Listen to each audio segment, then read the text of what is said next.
George, boa tarde. George está sem som.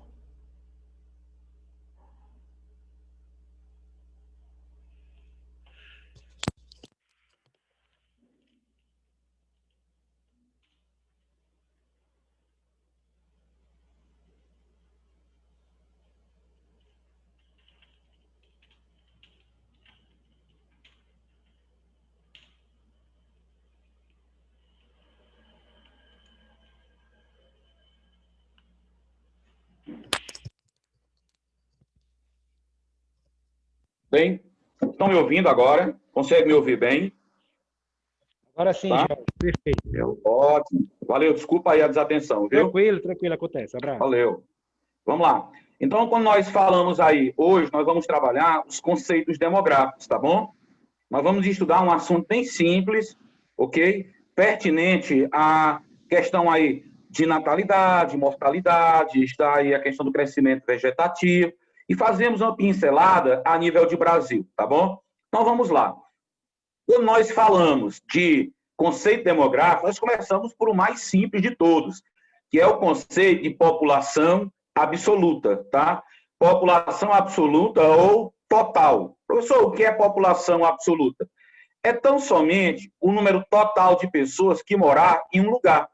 Pode ser uma cidade, pode ser um estado, pode ser um país, um continente, um planeta.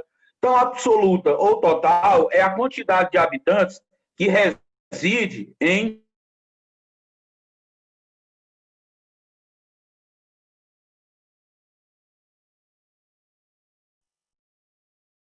sua população total. Quando nós falamos desse número, nós vamos analisar aí a nível de Brasil.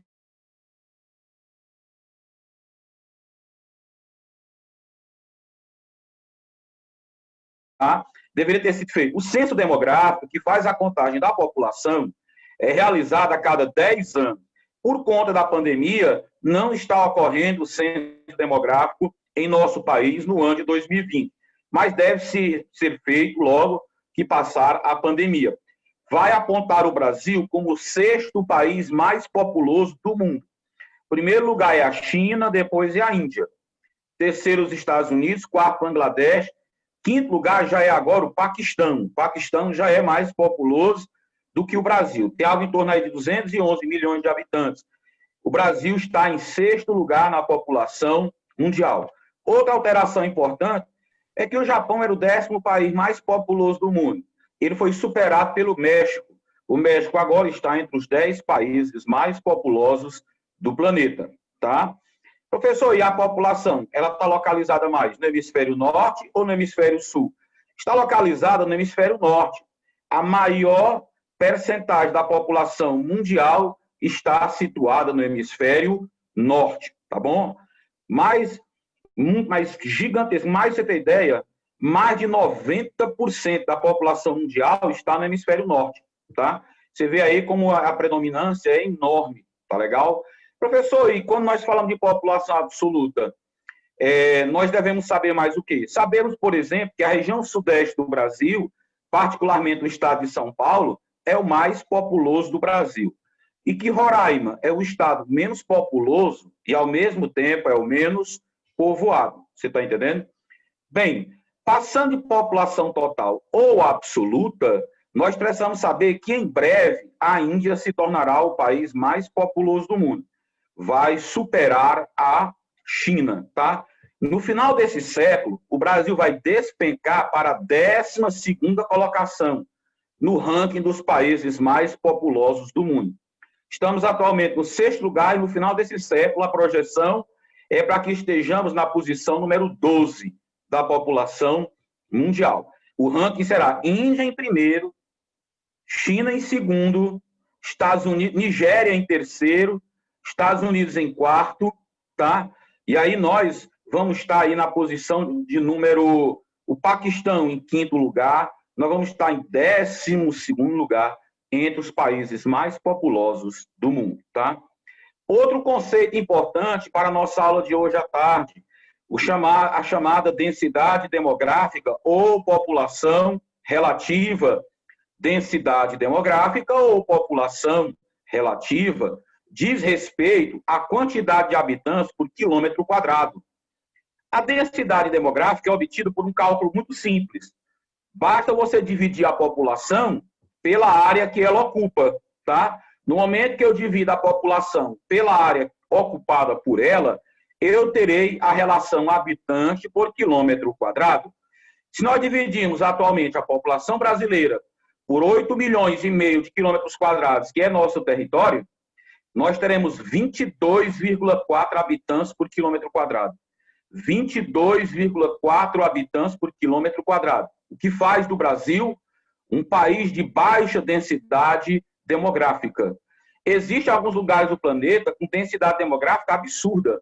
Por exemplo, o Sudeste Asiático mantém uma média de 345 habitantes por quilômetro quadrado. Realmente é um valor altíssimo. 345 pessoas por quilômetro quadrado. Valor muito, muito elevado, tá? Por sua vez, quando nós falamos de outros lugares que são verdadeiros vazios demográficos, nós encontramos os desertos, a Patagônia, a Antártica, tá? Nós encontramos aí a região das florestas, tá? Que são verdadeiros vazios demográficos. Aí nós precisamos partir para duas palavrinhas e entendermos seu significado. Ecúmena e anecúmena. Ecúmena é uma região, E-E-C-U-M-E-N-A. Ecúmena é uma região que favorece a presença do ser humano. Por exemplo, as planícies. Toda área de planície, desde que não seja alagada, favorece a presença do ser humano. São áreas ecúmenas.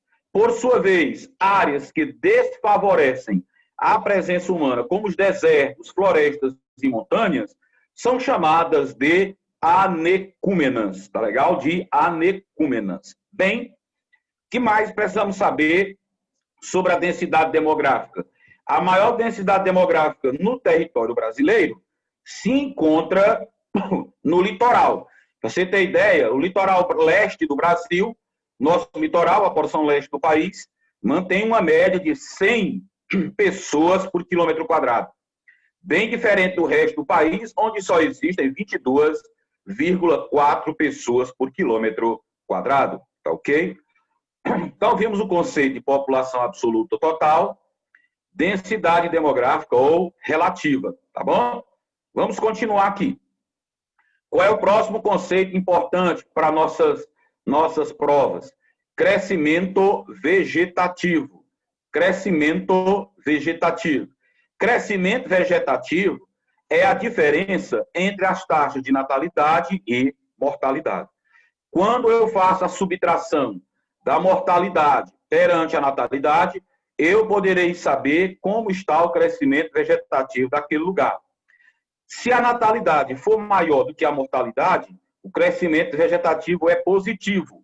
Se a mortalidade for maior que a natalidade, o crescimento vegetativo ele é o quê? Negativo, tá bom? É assim que se determina o crescimento vegetativo de um lugar, tá ok? Bem, e como está o crescimento vegetativo no Brasil? Ele é positivo. A natalidade no nosso país é muito maior do que a mortalidade, tá legal? No Brasil, o crescimento vegetativo continua positivo, ou seja, a população, ano após ano, continua aumentando, mas num ritmo cada vez menor. Isso porque percebe-se que no Brasil está ocorrendo a transição demográfica. Nós estamos saindo da segunda fase da transição demográfica para a terceira fase da transição demográfica, entendeu? É assim que nós dizemos que se comporta o crescimento vegetativo. O crescimento vegetativo só nos mostra a quantidade de habitantes que está crescendo em um lugar baseado exclusivamente nas taxas de natalidade e mortalidade, tá bom?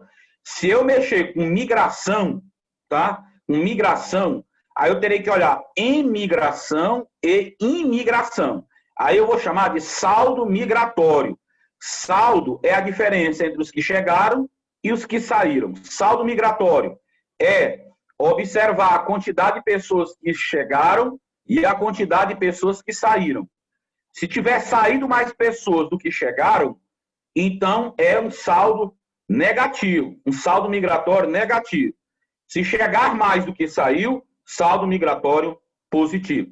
Se eu juntar o crescimento vegetativo com o saldo migratório, eu terei uma continha chamada de crescimento populacional, não crescimento vegetativo, tá bom? Qualquer pergunta é só mandar pelo áudio, tá? Qualquer um. Eu vou mandar esses slides para vocês, tá bom? De população. Vou só adaptar eles agora rapidinho e mando ainda hoje, tá? Bem, continuando aí. Nós vimos aí o crescimento vegetativo, o crescimento populacional. O que nós devemos saber agora? Desses conceitos, o que mais vem caindo nos vestibulares, que é a famosa taxa de fecundidade, tá? Que é a taxa de fecundidade. Professor, o que é taxa de fecundidade? Bem, natalidade refere-se tão somente aos nascimentos. Fecundidade já é um pouco diferente. Tem que se fazer uma relação entre a quantidade de crianças que nascem no país e o número de mulheres que estão na idade de ser mães, tá bom? Se você fizer isso aí, você terá a taxa de fecundidade. Você vai dividir a quantidade de crianças de 0 a 5 anos em um país, dividir pela quantidade de mulheres que estão na idade de procriar. Para a ONU, é de 15 aos 49 anos, tá?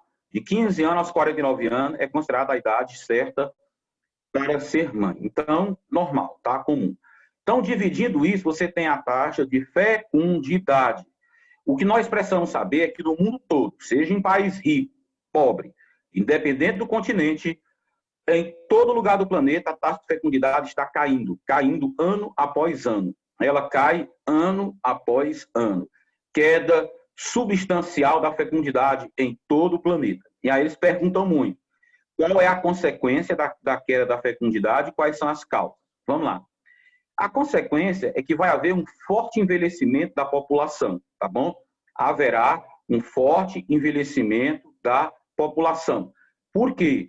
Para que um país tenha sua população continuamente reposta para ter mão de obra disponível, a fecundidade tem que ser acima de 2. Por exemplo, 2,1 já é um número simbólico para que a fecundidade coloque mão de obra nova disponível na população. Você está entendendo? Jorge, se a fecundidade for de 2,0, isso é chamada taxa de apenas reposição. O que é que eu estou querendo dizer com isso? Com 2,1, significa dizer que aqueles 2 filhos que o casal teve representa apenas o pai e a mãe quando morrerem. Quando o pai e a mãe falecerem, essas 2 crianças vão suceder o pai e a mãe. Isso quer dizer que essa população não está diminuindo, mas também não está crescendo. Você está entendendo?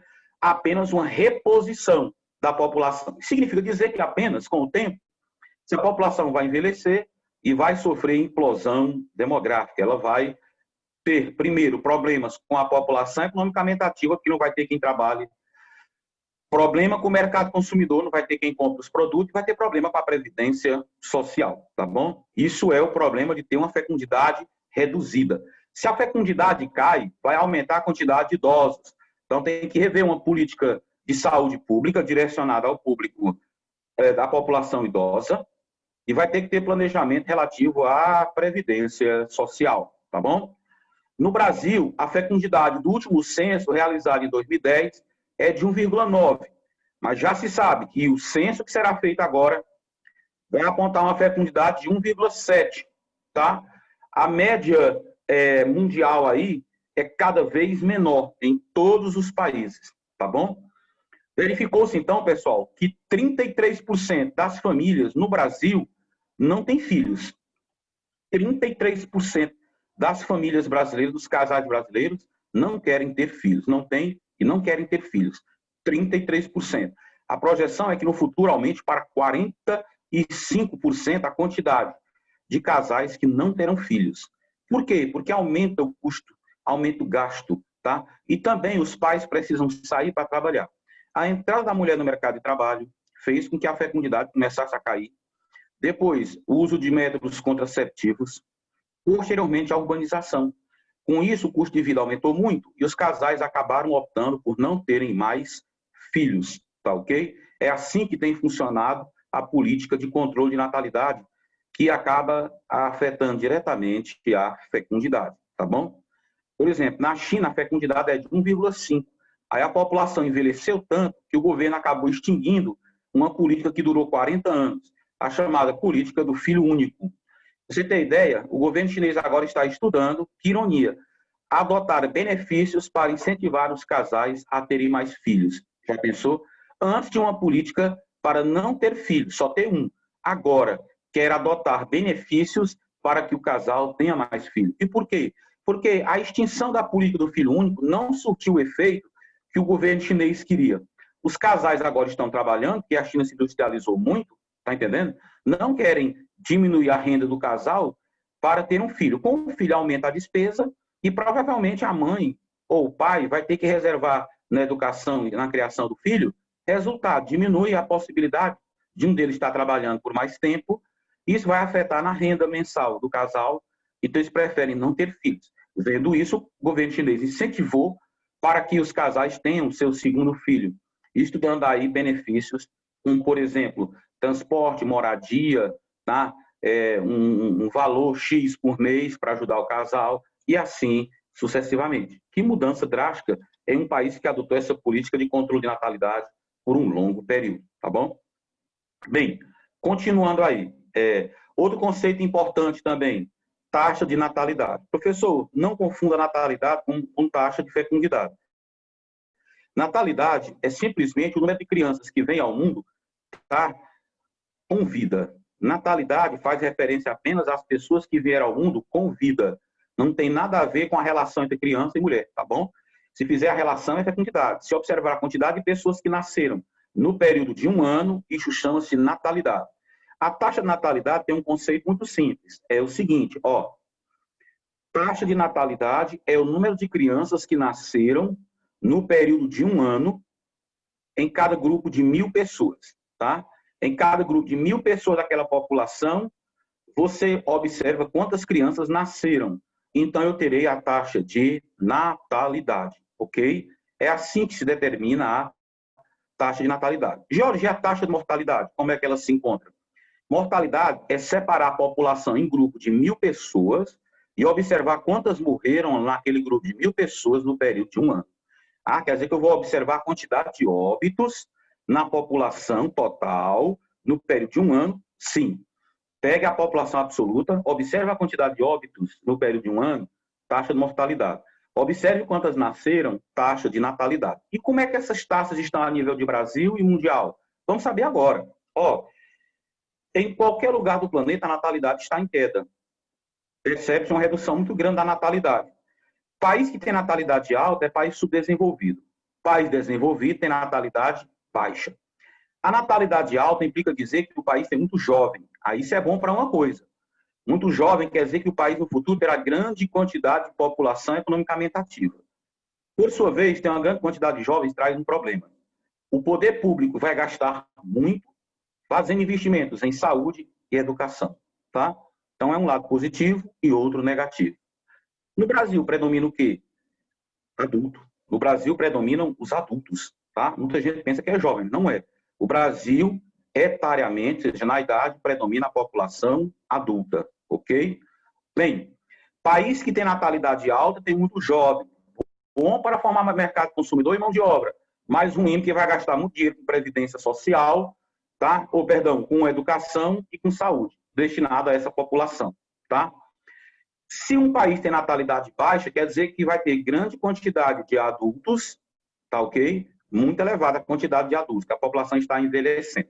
Envelhecer não é se tornar idoso, é aumentar a faixa etária, tá ok? É tornar uma quantidade maior de população nas faixas etárias, separadas de 4 em 4 anos. Quando se vê pirâmide etária, a gente percebe isso aí com mais facilidade, tá bom? Bem, continuando aqui, pessoal, nós temos ainda a taxa de mortalidade, que graças a Deus está em queda no mundo todo. E o que é que faz a mortalidade cair?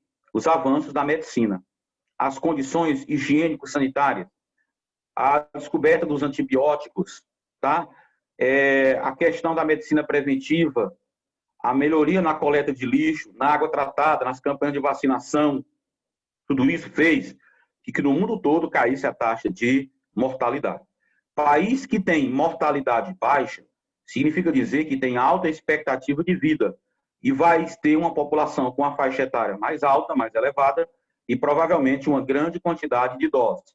Isso tem uma coisa boa, quer dizer que a qualidade de vida naquele país, principalmente o sistema de saúde, é bom, tá bom? Agora, a quantidade elevada de idosos está em dois problemas. Problema com previdência social, porque vai ter muito aposentado, e também problema, talvez, com mão de obra. Se a população envelhecer muito, vai começar a comprometer a mão de obra, tá bom? Tá aí, meus amigos. Qualquer dúvida, por favor, acione o áudio e me pergunte, tá? Então, nós vimos aí, ó, natalidade, mortalidade, crescimento vegetativo, população absoluta, população relativa e fecundidade, tá? 6 conceitos. O que é que nós vamos ver agora? Mais 2, no total de 8. Nós vamos estudar a famosa mortalidade infantil. Nós estudaremos hoje a mortalidade infantil. Professor, o que é mortalidade infantil? É a quantidade de crianças que morrem com até 1 ano de idade. Isso é mortalidade infantil. Crianças que morrem até 1 ano de idade em cada grupo de 1.000 que nasceram vivas. Opa, vou observar quantas crianças nasceram nessa cidade no período de 1 ano. Vou separar em grupos de 1.000, tá? Opa, nasceram aí 4.000 crianças. Então, vou separar 4 grupos de 1.000 e observar quantas morreram nesses grupos de 1.000 no período de 1 ano. E isso vai chamar-se taxa de mortalidade infantil. Graças a Deus, no Brasil, a mortalidade infantil está em queda cada vez maior. Hoje, é em torno aí de 19 crianças em cada 1.000. É alta, é bem verdade. Para você ter ideia, a ONU trabalha com no máximo 5. No Brasil é quase 4 vezes maior. É 19,8 crianças em cada 1.000 que nascem vivas, que perdem a vida no primeiro ano, tá bom? Bem, agora, em países como a Dinamarca, 3. Na Suécia, 2. Noruega, 2.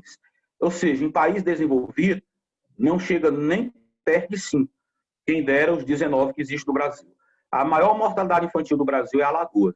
Alagoas é o pior em tudo, em DH, é em expectativa de vida, em mortalidade infantil. É o estado assim, mais atrasado, mais quebrado de todos. Em pior situação social é o estado de Alagoas, tá bom? Depois é o Maranhão. Aí depois é que é o Piauí, viu? Só depois, tá bom?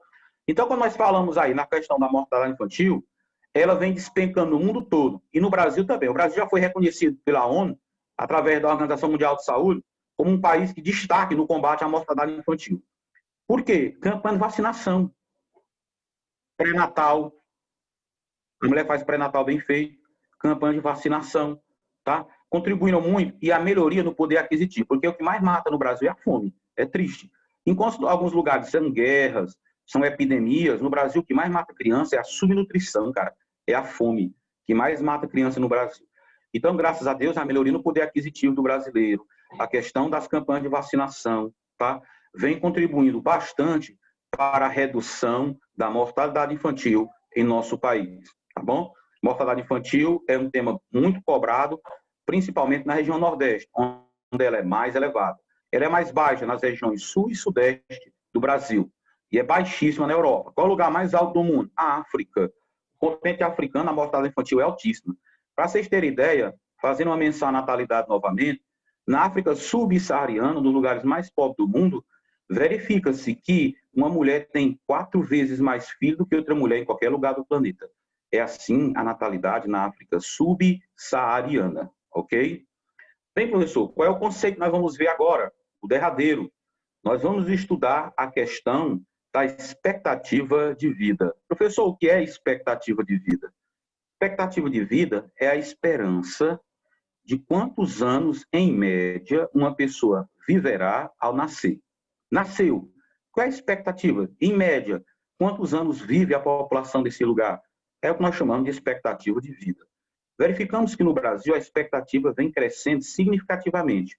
Tá? Pra você ter ideia, ela aumentou 9 anos e 4 meses nos últimos 30 anos. Em 3 décadas, a expectativa de vida do brasileiro aumentou 9,4, 9 anos e 4 meses. É muito. Pra você ter ideia, hoje a expectativa de vida do brasileiro é de 75 anos e 1 mês. sendo que a mulher, em média, vive 7 anos mais que os homens, por causa da medicina preventiva, tá bom? Aí tu diz, e a expectativa de vida boa? Eu vou explicar por quê. A maior expectativa de vida do planeta é o Japão, com 86 anos e 7 meses, tá? E você vê o Brasil com 75 anos, é uma situação que vê uma nação desenvolvida e milenar como é o Japão, perto de um país que foi descoberto há pouco mais de 500 anos, extremamente corrupto, cheio de problemas como o Brasil, é um avanço bem significativo, tá? Na expectativa de vida. Se a população de um país tem alta expectativa de vida, significa dizer que a população daquele país tem grande quantidade de idosos, tá? Vai ter uma grande quantidade de idosos, tá bom? É assim que nós estudamos os conceitos, tá? Demográficos. Para você ter ideia, no Brasil, a cada 100 homens que nascem 96 homens para cada 100 mulheres. Desculpe. A proporção hoje no Brasil é de 96 homens para cada 100 mulheres, tá? Mas nasce mais homem que mulher no Brasil, viu? Nascem mais homens do que mulheres, tá bom? O problema é que, a partir de certa idade, ali a partir da fase adulta, existe uma redução grande da quantidade do sexo masculino na população, principalmente por causa da violência, dos acidentes, das doenças cardiovasculares, tá? Acaba fazendo com que o sexo feminino predomine sobre o sexo masculino, tá bom? Pois bem, pra você ter ideia, no Brasil, a cada 205 nascimentos, tá? 105 são homens. A cada 205 nascimentos, 105 são homens, tá? Essa é a estrutura de nosso país, tá bom? Lembrando que a maior parte da população brasileira está morando na zona urbana. 84% da população brasileira reside na zona urbana. Há, atualmente, 51% da população brasileira é formada por mulheres, 49% por pessoas do sexo masculino, tá bom? 49% mulheres, homens, 51% mulheres, tá bom? Bem, nós temos 10 minutos de aula aí, tá? Para nós encerrarmos nosso conteúdo, nós vamos partir agora para o chamado bônus demográfico ou janela demográfica. Tanto faz um termo como outro, tá? Bônus demográfico ou janela demográfica, tá bom? Professor, o que é bônus demográfico? O que é janela demográfica? Bem, janela demográfica é uma situação muito boa para o país aproveitar e promover seu crescimento econômico. É o momento que a população está predominantemente adulta. A PEA, que a população é economicamente ativa, está em número muito elevado. É o momento de gerar emprego, que essa mão de obra esteja qualificada para exercer funções, melhorar a renda da população e promover o desenvolvimento econômico daquele país. O Brasil está vivendo bônus demográfico. Por quê?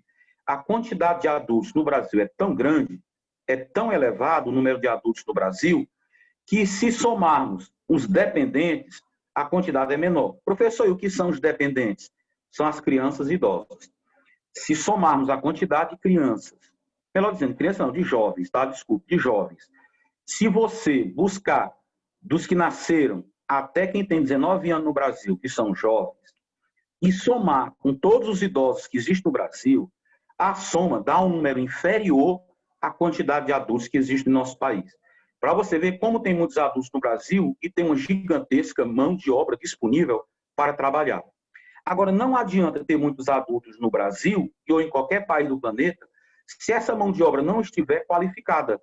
Você está entendendo? Não tiver sido feito investimento em educação, em treinamento daquela população. Ou seja, se ela não tiver graduação, não tiver um curso técnico, de que adianta? De que adianta uma manada de pessoas sem condições nenhuma para trabalhar? Não adianta, não faz diferença. Outra coisa, que adianta ter uma mão de obra numerosa, mesmo que qualificada, se não tiver emprego? É o que está acontecendo no Brasil. 14 milhões de desempregados, dá 12,5% da população economicamente ativa. 14 milhões e meio de pessoas desempregadas. Que adianta ter um exército tão gigantesco pronto para trabalhar se não tem emprego? O Brasil teria um bônus demográfico, uma janela demográfica, para durar até 2025. Mas percebeu-se que a janela demográfica brasileira vai se encerrar mais cedo, no ano de 2023. Por quê? Porque tem muita mão de obra adulta disponível, mas não tem emprego para trabalhar. Então, vai perder uma oportunidade de promover crescimento econômico e desenvolvimento do país. Não vai saber aproveitar a janela demográfica. Então, o que é janela demográfica? É uma condição onde a PEA, a população economicamente ativa, ou seja, a quantidade de adultos é tão grande que supera a soma de jovens e idosos. Isso é janela demográfica ou bônus demográfico, tá? Rapaz, Jorge, eu fui estudar um termo aí, uma questão vestibular, e encontrei a expressão exército de reserva. Exército de reserva. O que é que significa exército de reserva? Eu vou explicar o que é. Uma população economicamente ativa é formada pelas pessoas que estão trabalhando e também por as que estão temporariamente desempregadas, à procura de emprego. Até no máximo um ano aí, tá? Até um ano desempregado, ele faz parte da PEA. Se não, vai entrar na população economicamente inativa, tá? Na população desocupada, melhor dizendo, ok? Vamos lá. Professor, e essa PEA é a pessoa que está trabalhando em busca de emprego. Beleza. O que é esse exército de reserva? Exército de reserva é a quantidade de pessoas que estão à procura de emprego e que, se o trabalhador não se submeter às vontades da empresa, não trabalhar nas condições que a empresa exija, mesmo que ele considere isso aí abusivo, salário baixo, exploração da mão de obra, se você não se adaptar às condições do seu empregador, você corre o risco de ser demitido e não vai custar ser demitido, porque tem vários querendo sua vaga. Para cada trabalhador desse aí, tem 10 ou 15 querendo a vaga dele. Você está entendendo? Então, essas pessoas que estão fora do mercado de trabalho, mas na condição de assumir a vaga de outra pessoa, faz parte do chamado exército de reserva. Então, disso se alimenta a empresa, por exemplo, para pagar um salário baixo pelaquela função. Ah, eu vou trabalhar 10 horas por dia num emprego extremamente desgastante para ganhar um salário mínimo. Ah, não tem condição não, é um salário muito pouco para serviço demais. Aí o cara vai dizer, você não quer não? Tudo bem, obrigado, vou chamar outra pessoa. Por quê?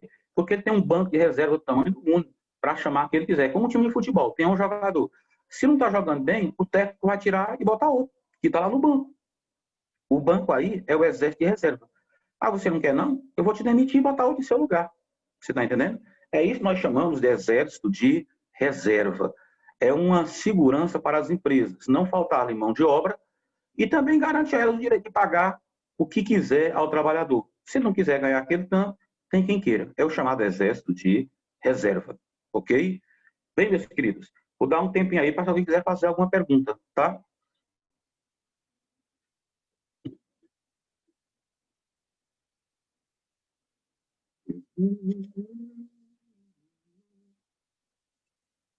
Se não tiver, a gente dá continuidade, tá?